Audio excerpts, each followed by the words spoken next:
नमस्कार लाडक्या बहिणींनो आणि महाराष्ट्रातील प्रेक्षकांना. ओके, सो आज आहे 23 फेब्रुवारी 2026. सो आज एक मी मोठा अपडेट घेऊन आलो आहे.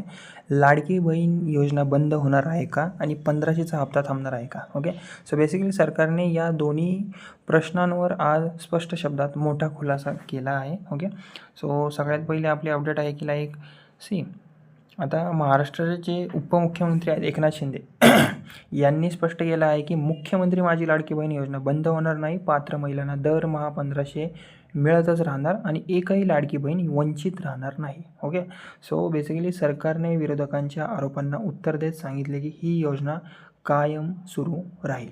ओके, आता दुसरी अपडेट जर सांगायची झाली, ओके, सो पुढील निधीचा प्रश्न आता उपस्थित होते. बजेटमध्ये मोठा निर्णय. ओके, बेसिकली राज्याचा अर्थसंकल्प 6 मार्च 2026 रोजी सादर होणार आहे. ओके, सो या वितरणामध्ये या बजेटमध्ये लाडकी बहीण योजनेसाठी निधी राखण्यात येण्याची शक्यता आहे. म्हणजेच की 2-3 खूप पुढील दिवसात, म्हणजे की लाईक 4-5 दिवसात तुम्हाला तुमच्या लाडकी बहिणीचा हप्ता कंटिन्यू आता रेग्युलर तुमच्या अकाउंटवर यायला सुरुवात होईल.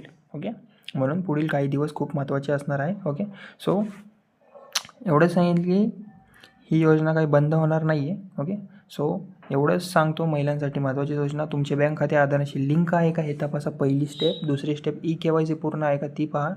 मोबाईल नंबर अपडेट आहे का ते खात्री करा. ओके, सो एवढंच सांगेन. लाडकी बहीण योजना बंद होणार नाही, 1500 हप्ता सुरूच राहणार आहे, सरकारने स्पष्ट केलं आहे. आणि 6 मार्चच्या बजेटकडे आता सर्वांचे लक्ष लागले आहे, कारण की त्याच्यामध्ये लाडकी बहीणचा निधी असण्याची दाट शक्यता आहे. आणि जर असेल तर कन्फर्म तुम्हाला 4 ते 5 दिवसात पैसे मिळतील अकाउंटवर. ओके, सो जरी तुम्हाला माहिती उपयोगी वाटली असेल तर कमेंटमध्ये तुमचा काही प्रॉब्लेम असेल लाडकी बहीणविषयी तो पण लिहा. आणि माझं चॅनल आहे बडी नावाचं, त्यावर मी रोज लाडकी बहीणविषयी अपडेट अपलोड करतो. ओके, व्हिडिओमार्फत. तर नक्की माझ्या चॅनलला सबस्क्राईब करा आणि व्हिडिओ शेअर करा तुमच्या इतर फ्रेंड्सला, बहिणींना. ओके, आणि अशाच सरकारी योजनांसाठी अपडेटसाठी चॅनलला माझ्या सबस्क्राईब करा. ओके, धन्यवाद. जय महाराष्ट्र.